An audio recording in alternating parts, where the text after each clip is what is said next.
السلام علیکم ورحمۃ اللہ وبرکاتہ۔ وعلیکم السلام ورحمۃ اللہ وبرکاتہ۔ کیا حال ہے سب کا؟ الحمد للہ۔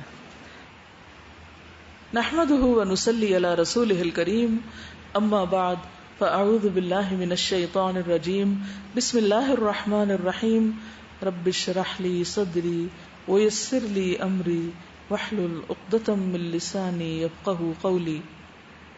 حدیث نمبر 86 عن جریر بن عبد اللہ قال قال رسول اللہ صلی اللہ علیہ وسلم لا يرحم اللہ من لا يرحم الناس، رواہ البخاری کتاب التوحید۔ سیدنا جریر بن عبد اللہ رضی اللہ عنہ نے بیان کیا ہے کہ رسول اللہ صلی اللہ علیہ وسلم نے فرمایا، جو لوگوں پر رحم نہیں کرتا اللہ تعالیٰ اس پر بھی رحم نہیں فرماتا۔ عن جریر بن عبد اللہ قال قال رسول اللہ صلی اللہ علیہ وسلم لا يرحم اللہ من لا يرحم الناس، رواہ البخاری کتاب التوحید۔ وہ سمپل سی حدیث ہے، لا يرحم اللہ، اللہ رحم نہیں فرماتا، من جو یعنی اس پر جو، لا يرحم الناس لوگوں پہ رحم نہیں کرتا۔ گویا دوسروں پہ رحم کرنا دراصل اپنے آپ پہ رحم کرنا ہے، دوسروں کے ساتھ اچھا کرنا، اپنے ساتھ اچھا کرنا ہے۔ ان احسنتم احسنتم لانفسکم۔ رحم کا لفظ جو ہے یہ را ہا میم سے ہے۔ ماں کے ووم کو، رحم کو رحم کہا جاتا ہے، جہاں بچے کی انسیپشن ہوتی ہے، پرورش ہوتی ہے، اور پھر اس کے بعد وہ جب پورا بچہ بن جاتا ہے تو پھر وہ پیدا ہوتا ہے۔ تو انسانوں میں سے کوئی بھی انسان کسی دوسرے پر اتنا مہربان نہیں ہوتا جتنا ایک ماں اپنے بچے پر مہربان ہوتی۔ کیوں؟ اس لیے کہ وہ اس سے جنم لیتا ہے، وہ اس کے رحم میں پلتا ہے۔ وہ عام طور پر پنجابی میں کہتے ہیں نا کہ میری آندنا نے، یعنی کہ میرے پیٹ میں پلا یہ بچہ اور میرا اندر اس کے لیے کھنچتا ہے، یا بچے کچھ بھی کریں تو ماں کا دل جو ہوتا ہے وہ ان کے لیے تڑپتا ہی رہتا ہے، اور کتنی تکلیفیں اٹھاتی ہے، پیدائش کی تکلیف، پھر اس کے بعد دودھ پلانے کی تکلیف، پھر اس کو صاف ستھرا کرنے کی تکلیف، پھر اس کی جائز ناجائز باتیں سننے کی، اس کے بوجھ اٹھانے کی تکلیف، یعنی 9 مہینے پیدا ہونے سے پہلے بھی اور بعد میں بھی بچے کو اٹھا اٹھا کے ماں کی اپنی ہڈیاں دوری ہو جاتی ہیں، کس طرح وہ تکلیف اٹھاتی، پھر اس کو کھانا سکھاتی، چلنا سکھاتی، بولنا سکھاتی۔ یہ سب کچھ کس بنا پر ہوتا ہے؟ رحم کی بنا پر۔ اگر رحم نہ ہو، نرمی نہ ہو، ہمدردی نہ ہو تو یہ اتنا مشکل مرحلہ پار نہیں ہو سکتا۔ تو یہیں سے پھر رحمت کا کانسیپٹ آتا ہے۔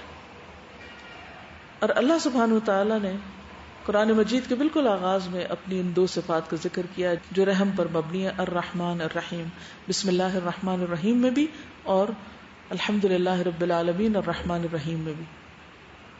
اور اللہ سبحانہ وتعالی کی رحمت کو بتانے کے لیے ایک مشہور وہ بات کہی جاتی ہے کہ اللہ کی رحمت 70 ماؤں سے بڑھ کر ہے۔ اللہ اپنے بندے پر 70 ماؤں سے بھی بڑھ کے رحیم ہے، اتنا مہربان۔ یعنی انسانی رشتوں میں سب سے زیادہ مہربان ماں، اور اصل میں مہربان ہم پر ہمارا رب ہے۔ اللہ تعالیٰ کی رحمت کے مظاہر کیا کیا ہے؟ اللہ کی رحمت کے آثار، اللہ کی رحمت کیسے نظر آتی کہ اللہ تعالیٰ کسی پہ رحم فرما رہا ہے دنیا میں بھی، حالانکہ دنیا میں اس کی رحمت کا صرف ایک حصہ ہے، باقی 99 آخرت کے لیے۔ تو وہ دنیا میں جو اس کی رحمت ہے وہ کس شکل میں نظر آتی؟ بندے گناہ کرتے ہیں، غلطی کرتے ہیں، لیکن وہ معاف کرتا رہتا ہے۔ قرآن مجید سورۃ الانعام 54 میں آتا ہے، کتب ربکم علی نفسہ الرحمہ، تمہارے رب نے اپنے آپ پر، اپنی ذات پر رحمت کو لکھ دیا کہ وہ رحم کرنے والا ہے۔ سورۃ الاحزاب میں آتا ہے وَكَانَ بِالْمُؤْمِنِينَ رَحِيمًا، اور اللہ مومنوں پر بہت رحیم ہے، یعنی مسلسل رحم کرتا ہے. ایک حدیث میں آتا ہے، ابو ہریرہ کی روایت ہے کہ رسول اللہ صلی اللہ علیہ وسلم نے فرمایا جب اللہ تعالیٰ نے مخلوق کو پیدا کیا تو اس نے لوح محفوظ میں لکھ لیا اور وہ اس کے پاس عرش کے اوپر موجود ہے کیا کہ میری رحمت میرے غضب پر غالب ہے. یعنی اللہ تعالیٰ غضبناک بھی ہوتا ہے اور اللہ تعالیٰ مہربان بھی ہے، تو اللہ کی رحمت اللہ کے غضب پر حاوی. تو ہم انسانوں میں بھی دونوں چیزیں، ہمیں غصہ بھی آتا ہے اور ہم دوسروں پر مہربان بھی ہوتے ہیں. تو کیا چیز پسندیدہ ہے، کون سی چیز ہمارے مزاج پہ غالب ہونی چاہیے؟ آپ دیکھیے ہر دوسرا بندہ آپ کو یہ کہتا سنائی دے گا اصل میں مجھے غصہ بہت آتا ہے، سنا اس وجہ سے میں یہ کام کرتی. کوئی بیماری کو بہانہ بنا لیتا ہے، کوئی بڑھاپے کو بہانہ بنا لیتا ہے، کوئی لوگوں کے رویے کو بہانہ بنا لیتا ہے، اور پھر جو دل میں آتا کہتا ہے اور ساتھ ساتھ عذر پیش کرتا جاتا ہے کہ مجھے غصہ بہت آتا ہے، میں سینسیٹیو بہت ہوں، اپنے لیے کسی کے لیے نہیں، غصہ بہت آتا. کوئی یہ کہتا ہے اصل میں مہربان بہت ہوں، مجھے بہت رحم آتا ہے. بہت کم لوگ یہ بات کہتے ہوئے سنائی دیں گے. تو اس کا مطلب ہے کہ کچھ خرابی ہے پھر ہم میں، اگر ہمارے اندر مہربانی نہیں. تو اس جملے کو بدل دیجئے، یہ کہنے کے بجائے مجھے دراصل غصہ بہت آتا ہے، کہیں اصل میں میرے دل میں رحم بہت آتا ہے، اس بنا پر میں دوسرے کی تکلیف برداشت نہیں کر سکتی. تو آپ دیکھیے کہ ایک دم آپ کا ماحول تبدیل ہو جائے گا جب آپ دوسروں کے ساتھ مہربان ہونے لگیں گے. ایک اور حدیث میں آتا ہے، ابو ہریرہ رضی اللہ عنہ سے روایت ہے کہ نبی صلی اللہ علیہ وسلم کے پاس ایک شخص آیا، اس کے ساتھ ایک بچہ بھی تھا. وہ شخص بچے کو سینے سے لگانے لگا تو نبی صلی اللہ علیہ وسلم نے فرمایا تمہیں اس پہ رحم آتا ہے؟ یعنی بچہ اس کو پیار کرنے لگا آپ کے سامنے ہی. اس نے کہا جی ہاں مجھے اس پہ رحم آتا ہے. آپ نے فرمایا پس اللہ کو تمہارے اس پر رحم سے بھی زیادہ تم پہ رحم آتا ہے، یعنی جتنا تم اس پہ رحم کرے اللہ اس سے بھی زیادہ تم پہ مہربان ہے، اور وہ رحم کرنے والوں میں سب سے بڑھ کر رحم کرنے والا ہے. یعنی کوئی اور اتنا مہربان ہے ہی نہیں. اللہ سبحانہ و تعالیٰ کے بعد سب سے زیادہ مہربان کون ہے؟ جنہیں رحمت بنا کے بھیجا گیا. وما ارسلناک الا رحمتا للعالمین، یعنی نبی صلی اللہ علیہ وسلم. عالمین کا کیا معنی ہے؟ عالمین کی ایک جامع ڈیفینیشن بتائیے. عالمین سے کیا مراد ہوتا ہے؟ شاباش. اللہ کے سوا ہر چیز عالم ہے، عالم نہیں، عالم. ٹھیک ہے، وہ رب ہے اور باقی عالمین ہے، یعنی پوری یونیورس اس میں آ جاتی ہے، جتنی بھی اس کی کریشن، تو سارے عالمین ہیں. ان سب کے ساتھ اچھا سلوک. قرآن مجید میں آتا ہے لَقَدْ جَاءَكُمْ رَسُولٌ مِّنْ أَنفُسِكُمْ عَزِيزٌ عَلَيْهِ مَا عَنِتُّمْ حَرِيصٌ عَلَيْكُمْ بِالْمُؤْمِنِينَ رَءُوفٌ رَحِيمٌ. لوگوں تمہارے پاس تمہیں میں سے ایک رسول آیا ہے، اگر تمہیں کوئی تکلیف پہنچے تو اسے گراں گزرتی، تمہاری تکلیف اس کو تکلیف دیتی ہے. ہم ذرا اپنے آپ کو رکھ کے دیکھیں، دوسروں کی تکلیف، دوسروں کی پریشانی ہم کو پریشان کرتی ہے. ہوتا ہے ایسے؟ اور کتنا ہوتا ہے؟ مومنوں پر نہایت مہربان اور رحم کرنے والا ہے، یعنی پیغمبر بھی مہربان، رؤوف اور رحیم ہے. ایک دفعہ کسی شخص نے آپ سے کہا آپ ان مشرکین کے لیے بد دعا کیجیے. آپ نے فرمایا میں لعنت کرنے والا بنا کر نہیں بھیجا گیا کہ میں بد دعائیں کروں، میں تو رحمت بنا کر بھیجا گیا. تو آپ نے بد دعا نہیں کی. آپ کا عام تقیہ کلام کیا ہوتا تھا جب کسی شخص پہ غصہ بھی آتا یا کسی شخص کے کوئی شکایت آپ کو پہنچتی یا کچھ بھی، تو آپ کہتے رحم اللہ امرأن، رحم اللہ رجلا، رحم اللہ امرأتن، اللہ اس پہ رحم کرے، اللہ فلاں مرد پہ رحم کرے، فلاں عورت پہ رحم کرے. یعنی ڈانٹنا بھی ہوتا تھا تو رحمت سے بات شروع کرتے تھے، اللہ تم پہ رحم کرے، یہ کیا بات ہو رہی. یا کسی کی غلطی بھی بتانی ہوتی تھی یا پھر کسی کی تعریف کرنی ہوتی تو بھی آپ دعا دیتے تھے کہ اللہ اس پہ رحم کرے.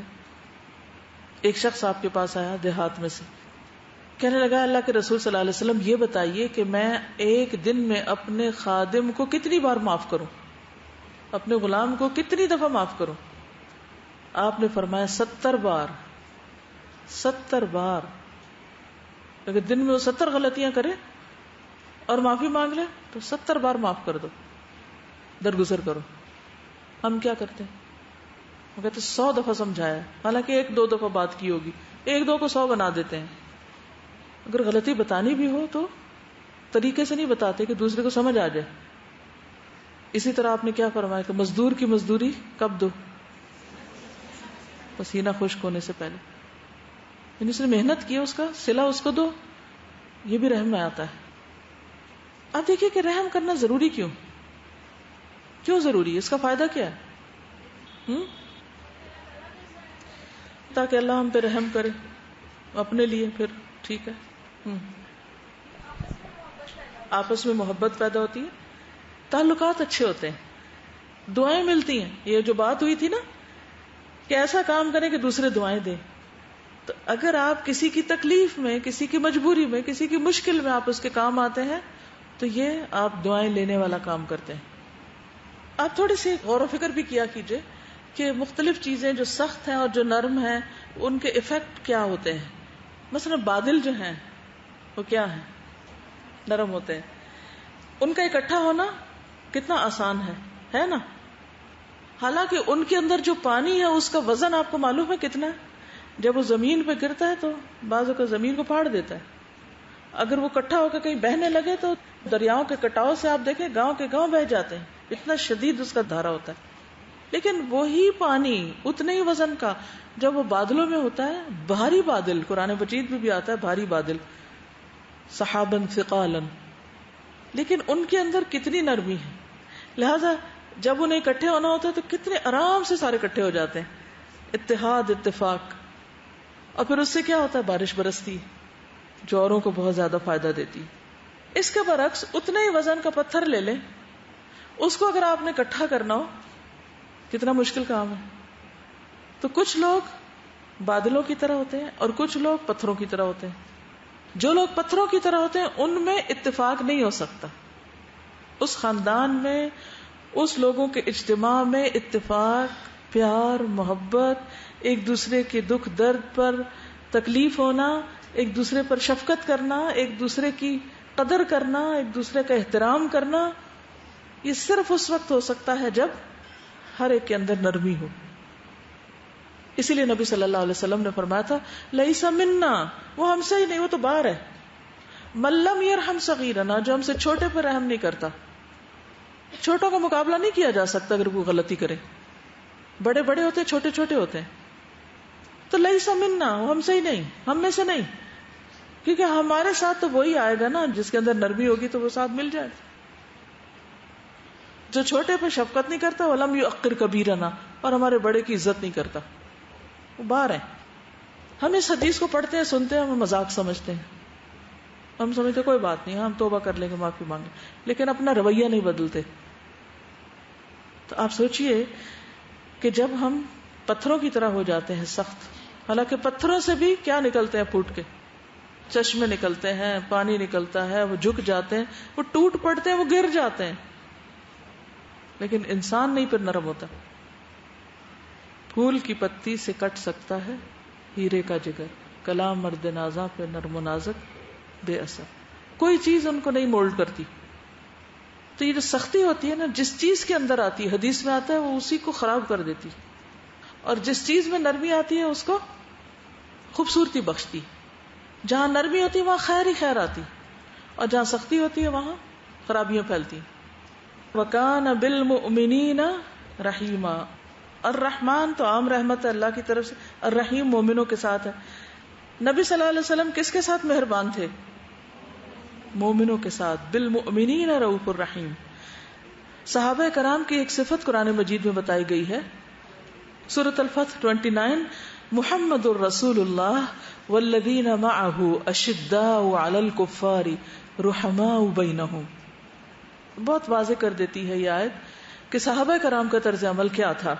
محمد اللہ کے رسول ہیں صلی اللہ علیہ وسلم، اور وہ لوگ جو آپ کے ساتھ ہیں، یعنی آپ کے صحابہ، کافروں پر تو سخت ہیں مگر آپس میں رحم دل ہیں. یعنی ان کا آپس کا تعلق مہربانی کا ہوتا ہے. جب آپس میں مہربانی ہوتی ہے تو اس کا نتیجہ کیا ہوتا ہے؟ اتفاق، اتحاد کی فضا پیدا ہوتی ہے. ٹھیک ہے. پھر اس کے بعد سختی کس کے ساتھ کی جا سکتی ہے؟ کیا ہر سچویشن میں ہر ایک پر رحم ہی کرنا چاہیے یا کہیں سختی بھی کی جا سکتی ہے؟ اس سلسلے میں نبی صلی اللہ علیہ وسلم کا طریقہ اور آپ کی سنت کیا ہے، اور قرآن مجید میں آپ کو کیا حکم دیا گیا ہے کہ کس کس پہ سختی کریں؟ یا ایھا النبی جاہد الکفار والمنافقین واغلظ علیہم ومأواہم جہنم. لیکن وہ کفار جو مسلمانوں کو ستائیں نہ یا عام انسانوں میں شامل ہوں، ان کو کوئی حق کا پیغام نہیں پہنچا، کوئی ان کو علم نہیں، کوئی ان کے پاس دین دنیا کچھ نہیں، ایسے لوگ پھر ہمدردی اور رحم کے مستحق ہیں. ان کے لیے بھی نبی صلی اللہ علیہ وسلم رحمت بنا کر بھیجے گئے. اسی لیے ہم دیکھتے ہیں کہ آپ صلی اللہ علیہ وسلم نے ہر ایک کے ساتھ رحمت کا سلوک کیا، سوائے ان کے جو ٹرانسگریسرز تھے، زیادتی کرنے والے تھے، باغی تھے اور یا پھر منافق تھے. لیکن آپ نے اپنی ذات کے لیے کبھی کسی سے انتقام نہیں لیا، کبھی کسی پر سختی نہیں کی، اور اگر کسی ظلم کا بدلہ کسی موقع پر لیا بھی تو صرف اتنا، کیونکہ بدلہ لینے میں حد سے بڑھ جانا پھر ظلم میں شامل ہو جاتا ہے. اچھا، اب عملی زندگی میں آپ دیکھیے کہ آپ نے وہ سختی کب کی، کس وجہ سے کی؟ کیا اپنی ذات کے لیے کی؟ نہیں کی نا. اپنی ذات کے لیے آپ نے نہیں کی. کس کے لیے کی اور کب کی؟ جب حجت تمام کر دی. مکہ میں آپ دیکھیں لوگوں نے آپ پر کیسی کیسی سختیاں کی، نہ صرف یہ کہ آپ پر، آپ کے صحابہ پر، لیکن جواب میں صحابہ نے، حضرت بلال ہو یہ دوسرے، سب نے خاموشی اختیار کی، صبر کیا. مدینہ میں آ کے جب ایک نظام بن گیا، پھر اس کے بعد اللہ کی خاطر اللہ کے ظالم بندوں کی جڑ کاٹی. اب اس میں بھی آپ دیکھیے کہ حضرت علی رضی اللہ تعالیٰ عنہ ایک شخص کو گراتے ہیں، اس کے سینے پہ سوار ہیں، اس نے تھوک دیا. آپ نیچے اتر آتے ہیں کہ پہلے میں اللہ کے لیے لڑ رہا تھا، تو میں نیچے گرایا، اب میری ذات بیچ میں آ گئی، میں ہٹ رہا ہوں اس سے. ہمیں جوش کب چڑھتا ہے؟ جب ہماری انا کا مسئلہ کوئی بنتا ہے، پھر ہم بہت چیزوں میں سخت ہو جاتے ہیں. لیکن جہاں کوئی اصول کی، ڈسپلن کی، ویسے کوئی بات ہو تو وہاں ہم اس ڈسپلن کو قائم نہیں کرتے. تو یہ بہت ضروری ہے ہمیں معلوم ہو کہ کہاں نرمی کرنی ہے اور کہاں سختی کرنی. ایک شخص ایک غلطی کرتا ہے، اس کو بتایا جاتا ہے کہ یہ نہیں کرو، پیار سے سمجھایا جاتا ہے. فَعِظُوهُنَّ. واعظ کون سی نصیحت ہوتی ہے؟ جس میں دل کو چھونے والی بات، کہ مان جائے، دل پگھل جائے، بندہ ٹھیک ہو جائے. دوسرا سٹیپ بے رخی. وَاهْجُرُوهُنَّ فِي الْمَضَاجِعِ. بول چال تھوڑی بند، تھوڑی خاموشی، تھوڑی کنارہ کشی. پھر بھی نہیں سدھرے تو تیسری چیز کیا ہے؟ وَاضْرِبُوهُنَّ. پھر سختی. ٹھیک ہے نا. اب ایک شخص جہالت کا مارا، اس کو پتہ ہی نہیں کیا کرنا کیا نہیں کرنا، وہ آتا ہے مسجد نبوی میں پیشاب شروع کر دیتا ہے. کیا آپ نے اسی وقت ڈنڈا اٹھا کے اس کی پٹائی کر دی تھی؟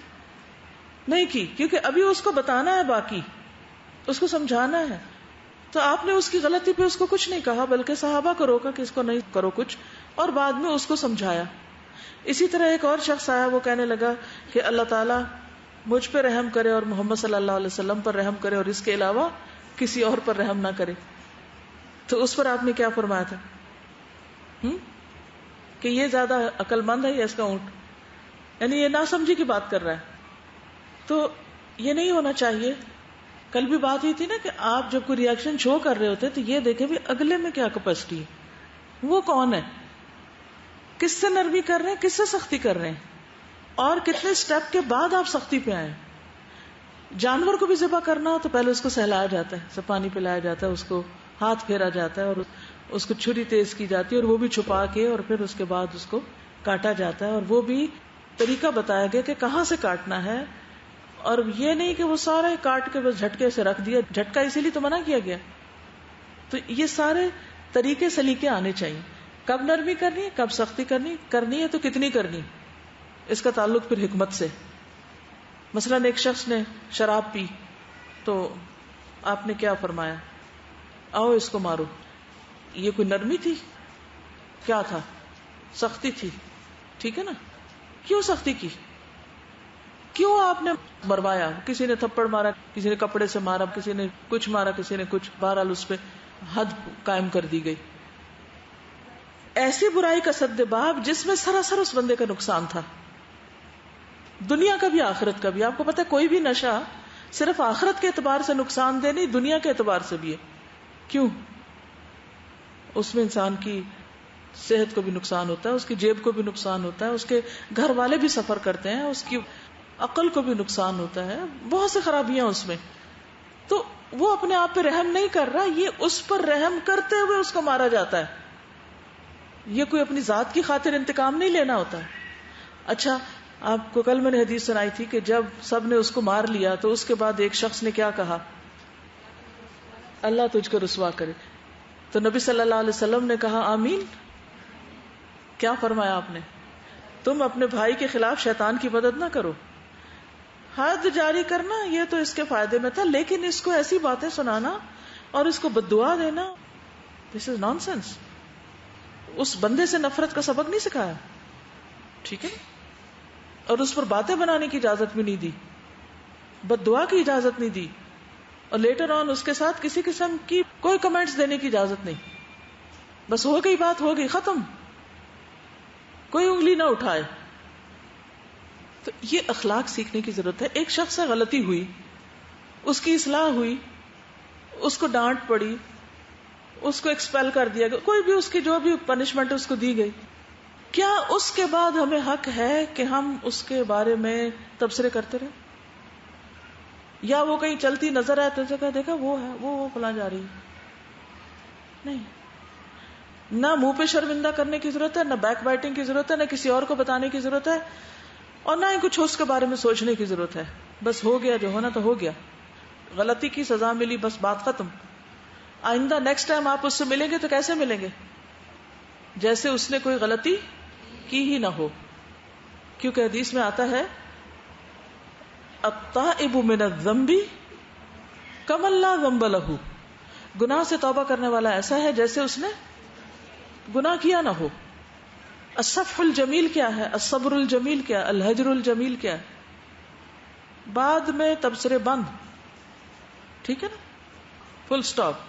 اب نیا کام شروع کرو، نئی زندگی شروع کرو. خود سے ہو جائے تب بھی اس کی تکرار نہ کرو، لوگوں کو مت اپنے خلاف گواہ بناؤ. کسی اور سے ہو جائے تب بھی. سمجھ گئے؟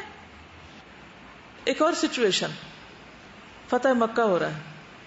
تو مکہ کی فتح کے بعد بہت سی خواتین نے نبی صلی اللہ علیہ وسلم کے پاس آ کر اسلام قبول کیا. ان میں سے ایک ابو سفیان کی بیوی تھی. ان کا نام کیا تھا؟ ہند بنت عتبہ بن ربیعہ.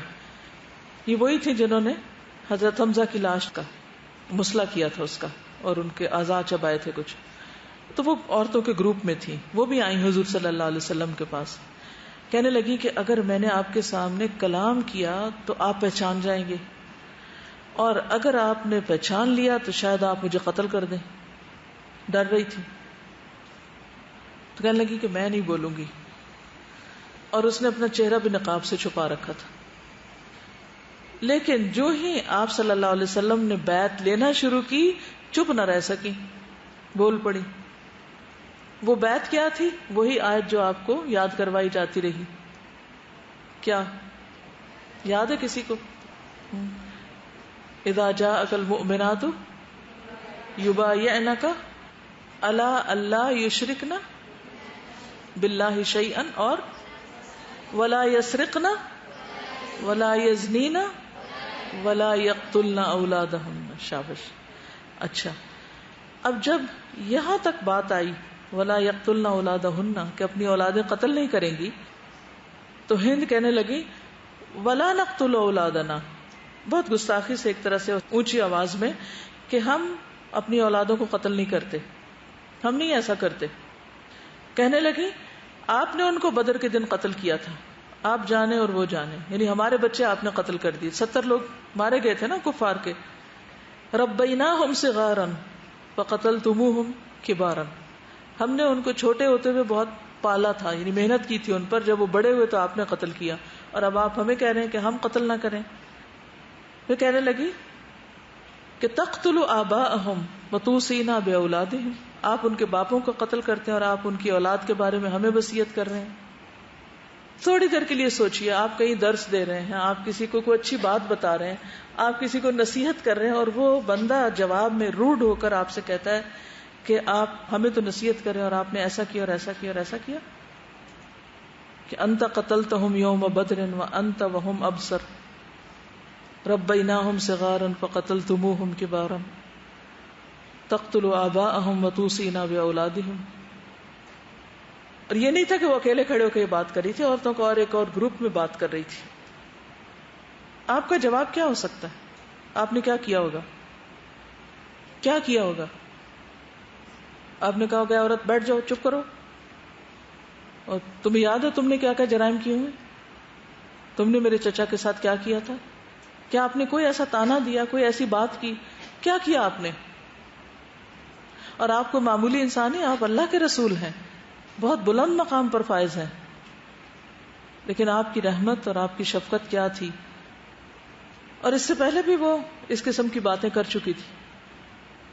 کیا کیا آپ نے؟ آپ مسکرا پڑے. اس نے ہر بات کا جواب دیا تھا. یہ تو صرف ایک حصہ ہے نا قتل کے بارے میں. بیعت کے جو بھی الفاظ تھے اس نے ہر بات کے آگے کچھ نہ کچھ کہا، لیکن آپ نے کسی بھی طرح کوئی ایسی بات جواباً نہیں کی کہ جو آپ کے اخلاق کے منافی ہو. ہم کیا کرتے ہیں؟ آج کا دیندار طبقہ کیا کر رہا ہے؟ آج کے مبلغ کیا کر رہے ہیں؟ کیا کر رہے ہیں؟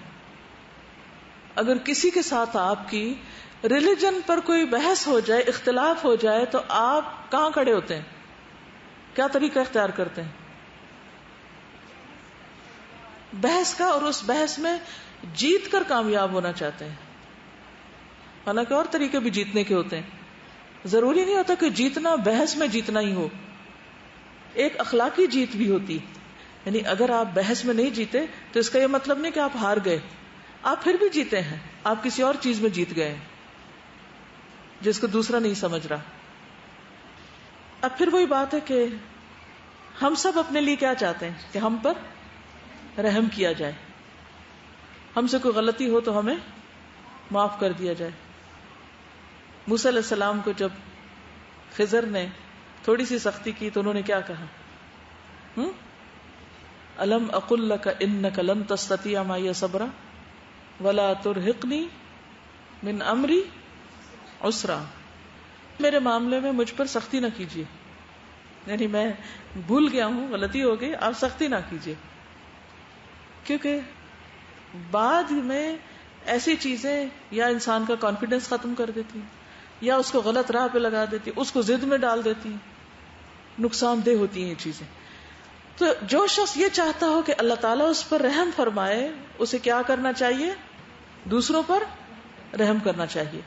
حدیث میں آتا ہے الراحمون یرحمہم الرحمن، الراحمون یرحمہم الرحمن، رحم کرنے والوں پہ رحمان رحم کرتا ہے. ارحموا اہل الارض یرحمکم من فی السماء، زمین والوں پہ رحم کرو، آسمان والا تم پر کرے گا. وہ شعر بھی ہے نا، کرو مہربانی تم اہل زمین پر، خدا مہرباں ہوگا عرش بری پر.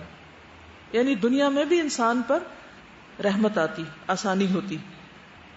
اور اس کے برعکس حدیث میں آتا ہے لا یرحم اللہ من عبادہ الا الرحماء، اللہ اپنے بندوں میں سے رحم کرنے والوں پر ہی رحم کرتا ہے.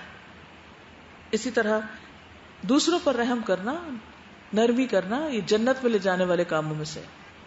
حدیث میں آتا ہے 3 قسم کے لوگ جنتی ہیں. اب آپ اپنے آپ کو دیکھیے، آپ ہیں اس میں.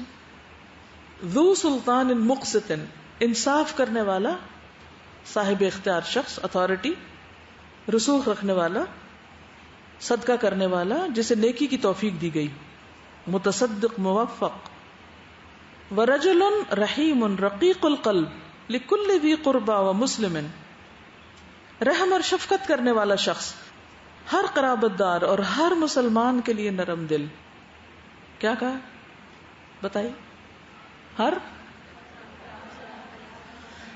ہر مسلمان، یہ خاص میں اس لیے کہہ رہی ہوں کہ رحم ہم اپنے رشتہ داروں پر، اپنے بچوں پر، ان پہ تو بڑے مہربان ہو جاتے ہیں.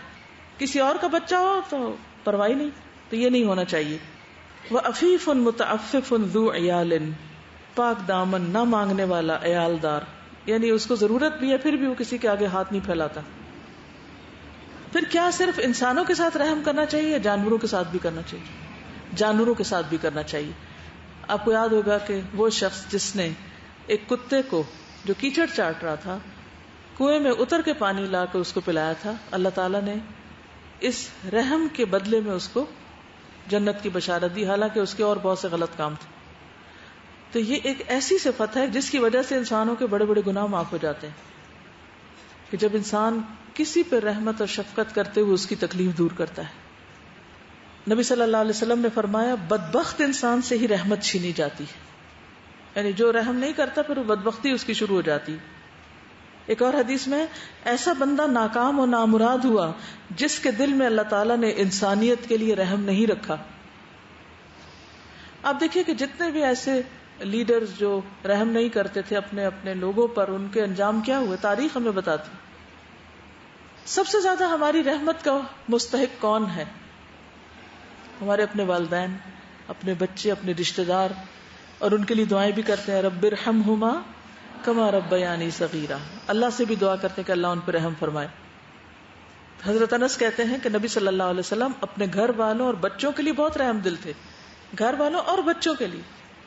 عام طور پہ کچھ لوگ باہر والوں کے لیے رحم دل پھر بھی ہو جاتے ہیں، گھر والوں پہ آ کے رحم نہیں کرتے، تو یہ بھی ٹھیک نہیں. حضرت عائشہ کہتی ہے کہ رسول اللہ صلی اللہ علیہ وسلم نے کبھی کسی عورت اور خادم کو نہیں مارا. پھر اس رحمت کی وجہ سے آپ بچوں کو چومتے بھی تھے. ایک شخص آیا، آپ صلی اللہ علیہ وسلم نے اس کی موجودگی میں حسن بن علی رضی اللہ تعالیٰ عنہ کو پیار کیا، کس کیا، بوسہ دیا. تو وہ کہنے لگا کہ آپ بچوں کو پیار کرتے ہیں؟ میرے 10 لڑکے ہیں، میں نے کبھی کسی کو بوسہ نہیں دیا. کئی مرد مردانگی سمجھتے ہیں نا کہ کسی کے ساتھ نرمی شفقت نہیں کرنی. رسول اللہ صلی اللہ علیہ وسلم نے ان کی طرف دیکھا اور فرمایا جو رحم نہیں کرتا اس پر رحم کیا بھی نہیں جاتا. تو بچوں کے ساتھ پیار سے، شفقت سے معاملہ نہ کرنا کیا ہے؟ دراصل دل کی سختی کی علامت. لیکن اس پیار محبت میں اللہ کے واسطے اعتدال بھی برتی ہے، کیونکہ بعض لوگ بچوں کی گال، ان کے کان، ان کے ناک، ان کے جسم کو تختہ مشق بنا لیتے ہیں اپنے ظلم و ستم کا پیار میں. وہ کہتے ہیں یہ بھی ہمارا پیار ہے. بھئی آپ کا پیار ہے، ان پہ کیا بیت رہی یہ بھی سوچئے. ٹھیک ہے نا؟ تو خود ساختہ رحم کے معیار قائم نہ کیجئے، بلکہ وہی ٹھیک ہے جو نبی صلی اللہ علیہ وسلم کا طریقہ تھا.